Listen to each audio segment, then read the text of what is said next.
Welcome into Sportsmemo's betting podcast for August 28th. We're doing college football, every game on the board. We got Brent Crow in, ready to break down the games. We're breaking down Friday's games. We had Robbie Vino in just yesterday breaking down the Thursday slate of games in college football. Week 1, every game on the board. Brent Crow, welcome in. How you doing this morning? Hey, Drew, I'm doing great. How are you? I'm doing good. Interested to get your opinion on these games. Friday's slate, bunch of games. This is, week 1, so they're spreading it out between Thursday, Friday, and Saturday. But a number of games here, and we're starting off with 145, 146, Rice versus Army. Looks like Army minus 21.5. The market seems like the mainstream media really high on the Black Knights for this upcoming year, and combine that with the fact Rice, one of the worst programs after in the last couple of years in all of college football, seeing a total of 48 here. Brent, how would you look to bet Rice versus Army? Yeah, Rice, there was a time where they had a little promise and you thought that they were about to turn the corner, but they fell off the rails with their program. 2-11 last year. You look at the positives for Rice, and it's hard to find them, really. Mike Bloomgren was the latest head coach they hired last year. It was his first year. He goes 2-11, and it's just going to take some time. I mean, their defense was so bad last year. They couldn't stop anybody, and of course, Army doesn't have a lot of starters back. I mean, they never do. Rice, Navy, Army, 10 or 11 starters is usually about normal for the service academies, but it really doesn't seem to matter. I mean, they play a lot of guys that are juniors and seniors every year. It's not a program that recruits highly touted guys that start for 4 years for the most part. So, when they have turnover, it's usually they are experienced players, and that's the case again this year. They've got 7 starters back, including the quarterback on offense. That's actually kind of a high number for an Army or a Navy. And with Rice, they don't know who their quarterback is. It's right now just not a program that I'm really wanting to get involved with. So, it sounds crazy to me though to see Army laying 21.5. But that just really shows, what the perception and the reality is of the Rice program right now. Brent, we got 147, 148 up next. One of the more interesting handicaps and games I'm really looking forward to watch. We got Utah State at Wake Forest. Looks like Wake Forest minus 3.5 or minus 4. Taking a little bit of money here in the offseason. Not much, though. 60.5 to 59.5 I'm seeing as the total here. You interested in getting involved with Utah State versus Wake Forest? I did. I thought the total, the under was definitely a play that I was interested in. Of course, the value, this it may be about gone. Anytime one moves 5 or 6 points, but that definitely shows you the way that I think that you should lean in this game was with the under. And as far as the side goes, these two teams played in 2017, and Wake Forest beat them. I think it was 46-10, and I'm not sure that the programs have changed a whole lot since then. Wake Forest has had 3 or 4 straight winning years and won, I think, 3 bowl games in a row. Utah State, of course, goes back to Gary Anderson. They've been a solid program, there's no doubt. In the last few years, Utah State has probably been, maybe not the class of the Mountain West, but they've been right up there with Fresno and Boise. They did lose a lot, though. Jordan Love, the quarterback, returns, but only one other starter on offense. Playing across the country, opening the season, and Wake is not a team that is going to compete for the ACC, but they're no slouch either. They've got their quarterback back, and along with a handful of other starters. And like I said, 2 years ago it was a blowout. I think that was probably not the real difference between the two programs, but at the same time they're, I think, at the same level. So I definitely lean to Wake Forest in this one. We got Wisconsin at South Florida up next, 59.5 being the total. Wisconsin minus 12.5 here, and we've seen some movement on this game, Brent. It was opened up 10 or 11, got pumped up to 2 touchdowns or so. Some supposed sharp money on that, but however, looks like some sharp money on the other side because it's pushed back down. So some opposition in terms of bettors here on what's the right side. We got Wisconsin. You'd got to think, looking to bounce back here, not one of their better seasons last year, going to be able to control, at least on the offensive front. I think they will be able to run the ball, but going against USF, and I believe it is down in Tampa, it's going to be hot, man, and USF has been practicing, all off season getting ready for this. So I think it's kind of a tricky handicap here. Charlie Strong, he had a great season at Louisville, not so much at Texas. Started 17-2 at USF, but has since dropped his last 6 games to close out the season last year. Granted, 5 of them were as underdogs. It will be interesting to kind of case study here. South Florida betting them all this season. Week 1, however, against Wisconsin. Fun one to watch. Not sure if I'm going to get involved. What are you thinking here with the Badgers and Bulls?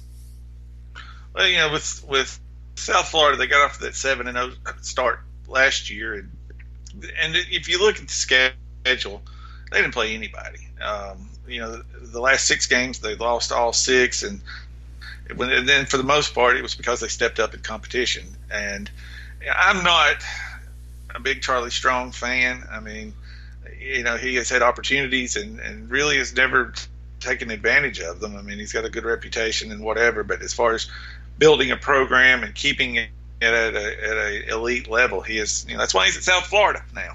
I mean, and Wisconsin, typical Big Ten team, they're going to be bigger and stronger. The question is, will South Florida have enough speed to bother Wisconsin in this one? But like I said, in the trenches, you would expect Wisconsin to have the advantage. And I mean, based on every time I look at this game, I just look at what South Florida did when they stepped up in competition last year, and for that reason, I can't back them here at home against Wisconsin. All right, we're talking with Brent Crow, one of the members with Sportsmemo. Brent, how long have you been with Sportsmemo? I guess since its inception. What was it, around 2002, maybe 2000? It's been a long time. But it's been a long, successful period, and I'm glad to see the direction Sportsmemo is taking now. Yeah, absolutely. So you were back in the day with Tim Treschel, the whole bunch way back then, huh? That's right. Back, Tim and I started radio in Las Vegas in like '96 or '7. We've had a number of way before podcasts. We did radio shows, and then I kind of combined with Tim and a couple others, Teddy and Rob Vino, with the when Sportsmemo started, and been there ever since. All right, well, good stuff. Been with Sportsmemo a long time. Guys, check out his packages on sportsmemo.com, the handicapper page, Brent Crow, and you can get his full season NFL and college football. He's got a 5% top-rated play in NFLX. When you think of Brent Crow, yes, college basketball and college football, but also NFL preseason. It is week 4 here. He's got his top-rated play for the preseason up and available at sportsmemo.com. So check that out. And you can get half off of that play or half off of his NFL college football full season using the coupon code BCHALF. That's BCHALF at checkout at sportsmemo.com. BC as in Brent Crow. That's BCHALF at checkout. Let's move down the line here, Brent. We got 151, 152, 7 p.m. Eastern, 4 p.m. Pacific kick here. Tulsa at Michigan State. Looks like the Spartans minus 23, 47 the total. Tulsa's sort of like the Rice program. They have some good years, and then they just can't sustain it. Philip Montgomery's in his 5th year. He's 21-29. They go 3-9 last year, and they didn't. When you think of Tulsa, I mean, if you've been around as long as I have, you think of offense. Tulsa's always been a program that threw the ball a lot. Dane Evans, and they've had several decent quarterbacks and a pretty much a wide open system. But last year, 24 points a game was it, and of course we're talking about weak competition for the most part with Tulsa in the Sun in the AAC. AAC, all these conferences, man. It's like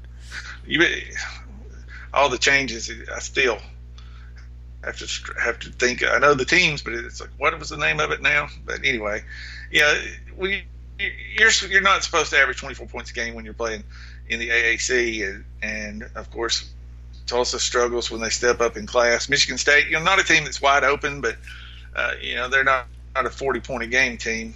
They never have been, probably never will be with Mark D'Antonio at coach. But same thing with the last game. They're going to win the battle in the trenches. They're going to run the ball well against Tulsa, and Tulsa's only hope is to use some speed against Michigan State. But Tulsa breaks in a new quarterback this year after their starter last year retired. Their defense, 9 starters back, and it's still an undersized defense. I mean, they play the 3-3-5 with 5 defensive backs, and I just think, again, same thing as the last one. It's just going to be one in the trenches, and Michigan State is going to win it fairly easily. 23, a lot of points to lay with the Michigan State team, but if Tulsa doesn't get, they're going to have scored 14 or 17 points to cover the number here. Brent, we got UMass at Rutgers up next. Always an interesting handicap when you get one of these, lower Division I programs in UMass, which, you've heard murmurs of them kind of giving up the program or moving down to FCS and whatnot. Going against a Big Ten team here, we got Rutgers laying 15.5 now. This is a game that opened 11. We're actually seeing as high as 16 at some of the sharper books. So 5-point move here towards Rutgers. And Rutgers, I'm not saying a great team by any means, Brent, but when you look at last year, I believe they finished the season 5-0 against the spread. Of course, not winning all of those games straight up, but covering 5-0 down the stretch of last year. I have them circled as a bet on team out of the gate. It's usually a good sign when you're staying inside the number, but yet losing for the next season. 55 the total here. You interested in getting involved with the Scarlet Knights and Minutemen? There's 2 things that are funny about this game to me. First of all, Rutgers is in the Big Ten. You just don't think of Rutgers as a Big Ten program, despite what they've been in the conference for 4 or 5 years now. And the fact that they're laying 16 points in a game. I mean, they won 1 game last year, right? And, to be this big of a favorite shows you what's happened to UMass. And UMass is kind of interesting. I mean, they get a new coach in Walt Bell. I think he's one of the youngest coaches in Division I. I mean, he's supposed to be an offensive genius. It's going to be interesting to see if he's going to make any difference at all. But, I mean, this program, they go 4-8 last year. They lose their best receiver, who's probably going to make an NFL roster, starting over at quarterback. I mean, their defense last year was horrible. I mean, it's, you can understand why Rutgers is a 16-point favorite. Of course, it opened at 10. There's been a lot of money on Rutgers. I'm not sure I can lay it, but I don't want any part of UMass. We got Colorado State, Colorado up next, 56.5. Looks like 13.5 Colorado, the Buffs laying, and I believe this game is at the Broncos Stadium there, Mile High up, but could be wrong. I believe it's in Denver, not in Boulder. But either way, you looking to get involved here with CSU versus Colorado? Yeah, it is the Broncos field, and Colorado also a new coach, Mel Tucker. I think based on his pedigree, you'd think they would be focused more on defense. Of course, in the Pac-10, I'm not a big fan of the Pac-10, but the one thing about this series, Colorado has it used to be a long time ago. You played the underdog. I mean, Colorado State was a very live underdog in this series, but lately that hadn't been the case, and Colorado State's kind of slipped a little bit as well.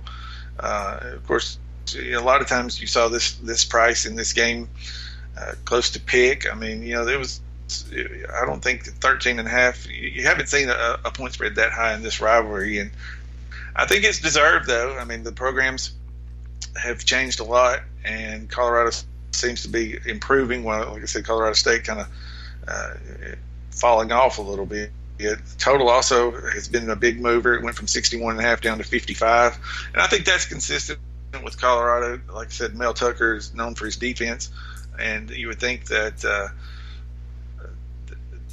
that would be the emphasis for the program now. We got Purdue versus Nevada up next. Looks like 58 being the total. Boilermakers minus 11 on the road in this one. Yeah, and again, another Big Ten team playing a weaker opponent. I mean, Purdue's not like you would think of with Michigan State and with Wisconsin, where they're going to grind, just run all over you, but they still have Big Ten size. They're a little more of a wide open passing attack than Wisconsin or Michigan State. Nevada. I don't have an opinion on the game, but there's been a lot of money on Purdue. It's gone from 6.5 to 11, and this is one that I'm not sure that I agree with. I mean, I wouldn't play Purdue here. I'm not sure I could get there with Nevada, but I didn't think that there was that much difference, especially with Purdue playing on the road to open the season.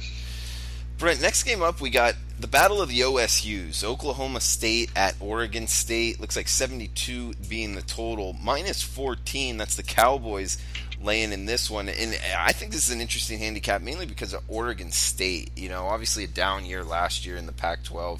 But, it seems, when you read enough about them, it looks like a lot of upside for the program. I don't know how much of that is just people, pushing up the program, or if it really is the case. But either way, you interested in laying 2 touchdowns here with the Cowboys? I wouldn't take Oregon State. I mean, I've read the same stuff, and until Oregon State proves it to me, then I'm not a believer, basically. And, with Oklahoma State, they're explosive. I mean, they're going to have the best, way more talent on the field than Oregon State is. And plus, Oklahoma State is, they weren't that far off last year for being really from winning the Big 12 title. I mean, they lose by a point to Oklahoma. I mean, had some other really close losses.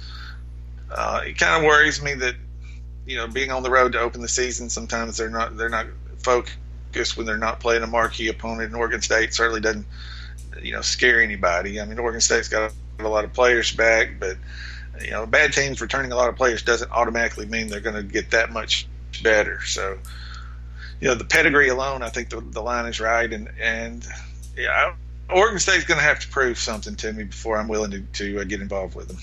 All right, we got the Saturday games up next. We got Brent Crow, staple at sportsmemo.com. Coupon code BCHalf at checkout will give you half off of his 5% NFLX play on sportsmemo.com. It will also take 50% off of his NFL college football full season package. You get all the plays through the National Championship or Super Bowl for half off using the coupon code BCHalf at checkout. We got FAU versus Ohio State kicking off Saturday. College football, 12 noon Eastern kickoff here. 63.5 the total. Near 4 touchdowns. The Buckeyes laying to Lane Kiffin and company, and the Owls 27.5 here, seeing the prevailing number with Ohio State at home on Saturday, Brent. I like Lane Kiffin. I mean, I don't know if that's a popular opinion, but anybody that speaks his mind, not afraid to say whatever, I'm a fan of. And Florida Atlantic, when he came in 2 years ago, they had, I think it was really like the perfect storm. They had some talent, and he was able to get a great season for Florida Atlantic standards. Last year, they lost a lot of players, lost their coordinators.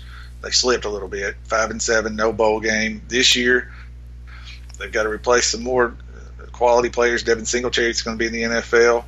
I think he's the right guy, but this is a tough program. This is not one that's going to win every year. You're going to have years like they did 2 years ago, and then 2 years from now you may have another one if he's still there. But you look what they did last year when they faced Oklahoma in Week 1. It was 63-14. They're definitely outclassed. Again, Big Ten line of scrimmage should be dominated by Ohio State. And Ohio State, I'm not sure they're going to be in the national, in the playoff or not, but they certainly have the talent of a top 10 team. And I mean, it's, I think the line opened 24, probably had a little too much respect for Lane Kiffin. It's up to 27.5, which is probably where it should be, but I would still, I would lay with Ohio State before I take FAU here.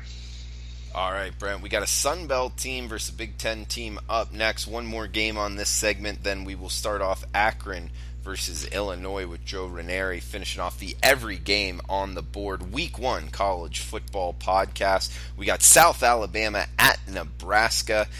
The Cornhuskers laying 36 here, 66 I'm seeing as the total here, Brent. And USA obviously not a great program. They have shown flashes. They're in a fertile recruiting ground down there in Mobile, Alabama. Going up against Nebraska, the market just loves Nebraska. Every mainstream bettor out there, it seems, is looking for Nebraska to bounce back, and Scott Frost, what have you, in his second year. I don't know, man. I don't have them circled as a bet-on team. I think they're overrated. I'm definitely not laying near 40 points in week one with them. How are you viewing Nebraska versus South Alabama? Yeah, everybody's got Scott Frost fever. There's no doubt about that. I think that it's good for Nebraska. I think it was a great hire, but I'm not expecting miracles right away. I mean, he's in a tough conference. Probably the talent level was down for Nebraska standards, but like I said, I think he's the right guy for the job. I think that he will eventually have Nebraska as a perennial contender in the Big Ten. This game it should be a cakewalk, but I'm like you, man. 36. I mean, how is Nebraska laying 36 and Ohio State's only laying 27 to Florida Atlantic? Now, I know South Alabama is worse than Florida Atlantic, but it can't be that much worse. I mean, South Alabama is a program that just basically started out of the blue probably 10 years ago. Joey Jones, the former Alabama receiver, was there. He was never really able to get any traction. They hired Steve Campbell, came in last year. I think they go 3-9 last year, and I mean, they're in a great location, like you said, recruiting wise, but the problem is all the good players are going to Alabama and Auburn. I mean, they're not going to out-recruit Alabama and Auburn for anybody that Alabama and Auburn wants. And so they're just kind of left with what's left. They're going to have to recruit probably some questionable guys as far as academics and stuff. And, you've also got UAB involved now with their program resurrected. So, it's this program is never – and don't forget Troy. I mean, of all the smaller schools in Alabama, Troy has the best program by far, and they're only about 3 hours away from South Alabama, so it's a tough place to really build a program. It'll be one of those that every 3 or 4 years they may have a winning season, but it's going to have to be the right group of seniors at the right time for that to happen. But like I said, this game, I don't want South Alabama, but I'm not laying 36 with Nebraska.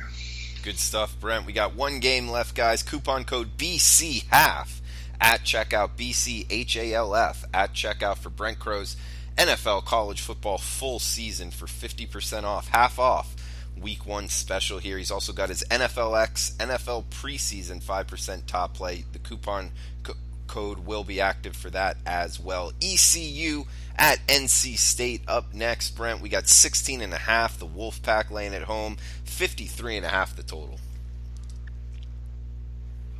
Yeah, East Carolina, another program. It seems to be the theme for these games is, the program that built up a little bit, was able to have a little success, and then it's fallen on hard times.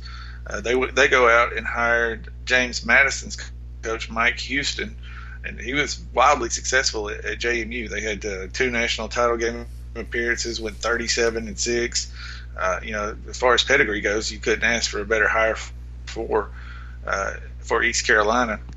They were a team that, at James Madison, they scored a lot of points, had an exciting offense, but he's problem when you have losing seasons in a program and you get a new coach, you still got the same players, and it's not going to be a one-year turnaround for East Carolina. The market seems to like East Carolina in this game. It's moved from 20.5 down to 16.5. Of course, Ryan Finley for NC State has moved on to the Cincinnati Bengals. They lose a lot of guys on offense, only 4 returning starters. But, I'm not – this East Carolina program has fallen quite a bit. We'll see how good Coach Mike Houston is. Like I said, I think he's going to do a good job. He certainly has the track record at JMU, but he's starting with not a whole lot to work with here.